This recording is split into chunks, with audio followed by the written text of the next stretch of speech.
Salut! Avec les amis d'ActuFoot, InstantFoot et VinesFoot, nous avons eu la chance de nous rendre au Qatar pour suivre le dernier carré de la Coupe arabe de la FIFA. L'occasion de découvrir la culture de ce pays et les infrastructures qui accueilleront la Coupe du Monde en novembre 2022.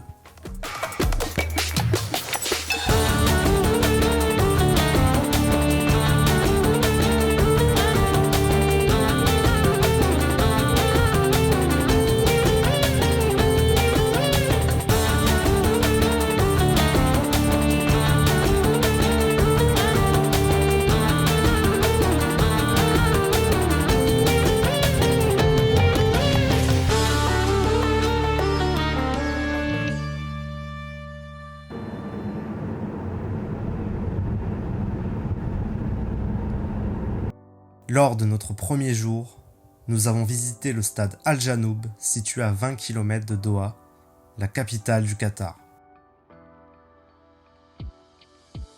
Cette enceinte de 40 000 places fait partie des 8 stades présents pour la prochaine Coupe du Monde.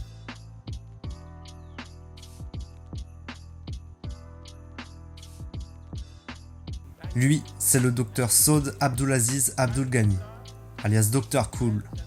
Il est l'inventeur du système de climatisation des stades pour la Coupe du Monde au Qatar. Ce système permet de réduire la température pour les joueurs mais aussi pour les supporters et ainsi proposer une température ambiante entre 18 et 25 degrés dans chaque enceinte. Il faut savoir que cette ingénieuse méthode permettra de consommer 40% d'énergie en moins par rapport à d'autres systèmes actuels puisque celui-ci utilisera de l'énergie solaire. Nous avons ensuite repris la route pour nous rendre au stadium 974, où s'est jouée la première demi-finale de la Coupe arabe, opposant la Tunisie à l'Égypte.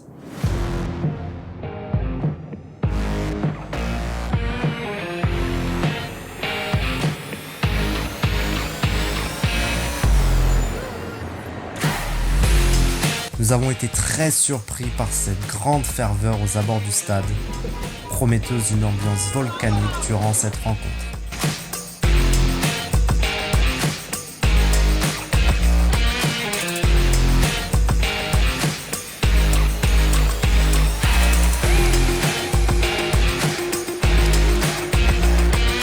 Au terme d'un match serré, la Tunisie obtient sa qualification pour la finale en ouvrant le score dans les derniers instants du temps additionnel.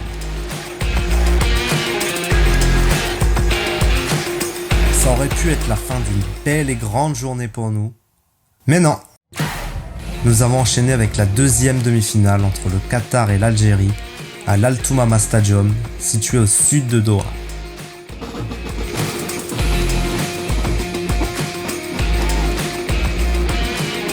Une nouvelle fois, nous n'avons pas été déçus par l'atmosphère chaude et festive dégagée par 40 000 Qataris et Algériens en furie.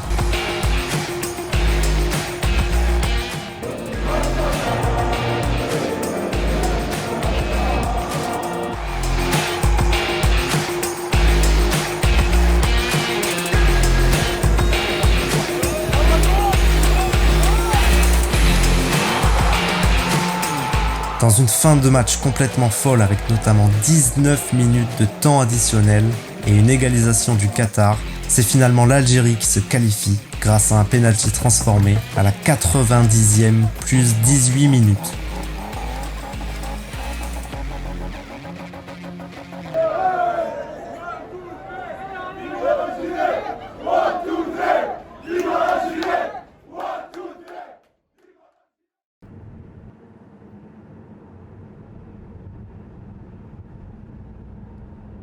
Après une bonne nuit de sommeil, nous nous sommes rendus à l'Aspire Academy.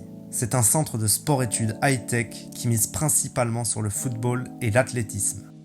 Avec une surface de 200 hectares, on peut dire que c'est un peu le Clairefontaine qatari, mais l'Aspire Academy se détache par le développement de sa haute qualité technologique. Le centre de formation a pour mission de créer la meilleure équipe qatari possible pour le Mondial 2022. Lui, c'est le professeur Walter Di Salvo, considéré comme l'un des meilleurs préparateurs physiques du monde. Il est le directeur de la performance du football à l'Académie Aspire.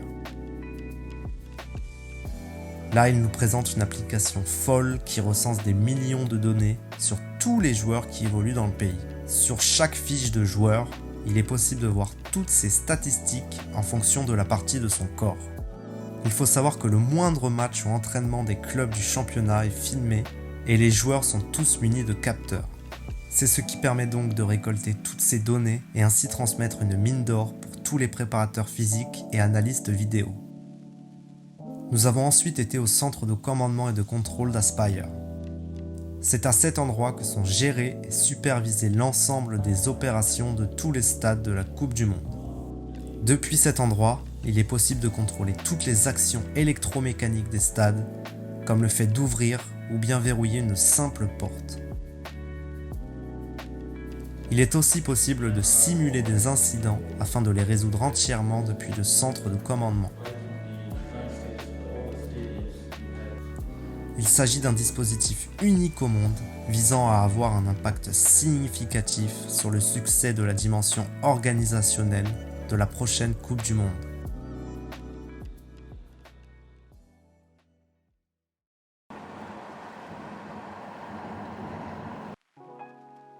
Pour notre 3e jour à Doha, nous avons visité le centre de la ville où se trouvent les faramineux gratte-ciel qui rendent cette ville si singulière, située au beau milieu d'un immense désert de sable.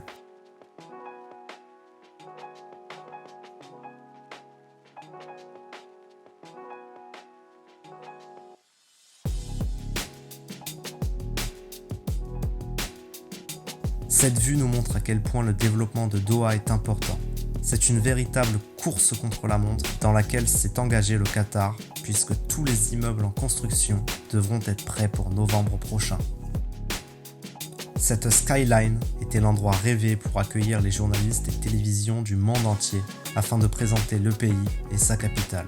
Todo de unas vistas realmente impresionantes. Nous avons poursuivi la journée avec une virée dans le désert de la Sea Line, un paysage à perte de vue liant terre et mer.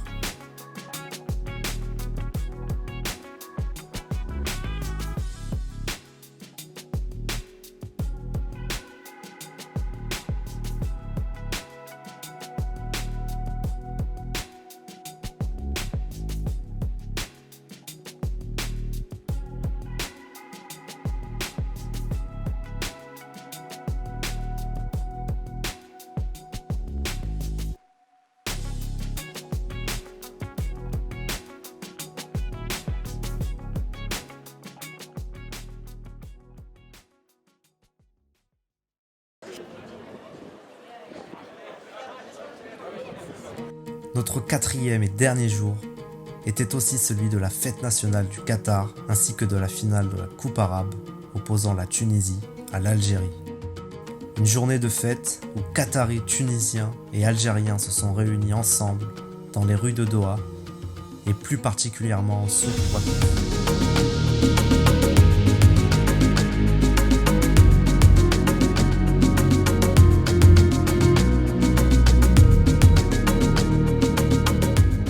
Un endroit ayant gardé tout son charme et son aspect traditionnel.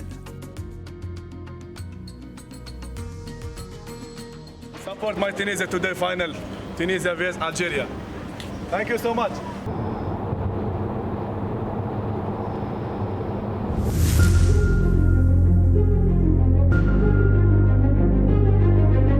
La finale de la Coupe arabe de la FIFA se dispute à l'Al Bayt Stadium, situé à 30 minutes au nord de Doha.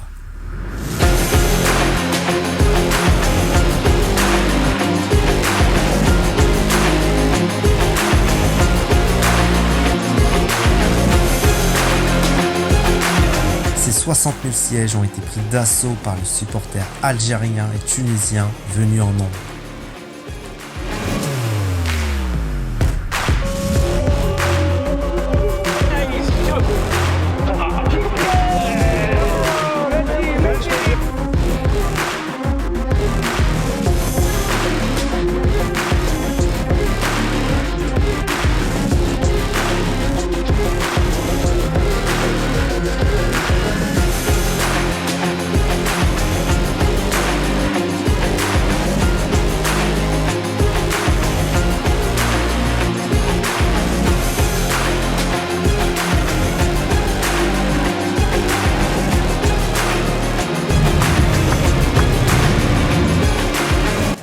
Dans un match au suspense haletant, c'est finalement l'Algérie qui est parvenue à prendre le dessus, avec 2 buts dans les prolongations.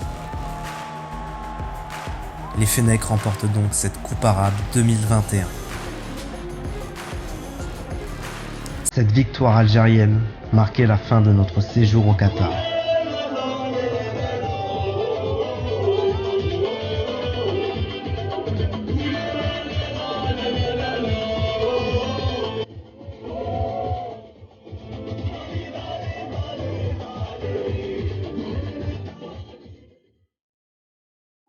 Avant de partir, nous avions pas mal de questions sur ce pays et le fait qu'il puisse prochainement accueillir l'un des événements sportifs les plus suivis au monde. Il est difficile de placer le Qatar sur la carte du football mondial, et pourtant, nous avons vu que le pays avait beaucoup travaillé pour proposer la meilleure expérience possible pour tous les supporters qui s'y rendront.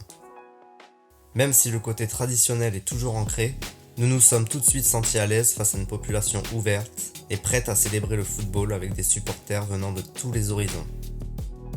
Tout n'est pas encore parfait, notamment au niveau de l'organisation aux abords des stades pour y accéder, mais la ferveur ressentie durant cette coupe arabe est prometteuse d'une coupe du monde festive. La proximité de ces stades, tous situés autour de Doha, rendent la mobilité agréable. On a quand même réussi à enchaîner 2 demi-finales dans 2 stades différents et ça dans une seule et même soirée. Les transports en commun comme le métro flambant neuf permettent de circuler très facilement d'un endroit à un autre. Alors cette Coupe du Monde sera spéciale, oui, les conditions seront différentes, le fait de la disputer en fin d'année sera inédit. Ce qui est sûr, c'est que les conditions climatiques entre 20 et 25 degrés seront parfaites pour assister à de beaux matchs. Espérons que l'on retrouvera nos Bleus le 18 décembre 2022 au stade Lusail de Doha avec une 3e étoile sur le maillot tricolore.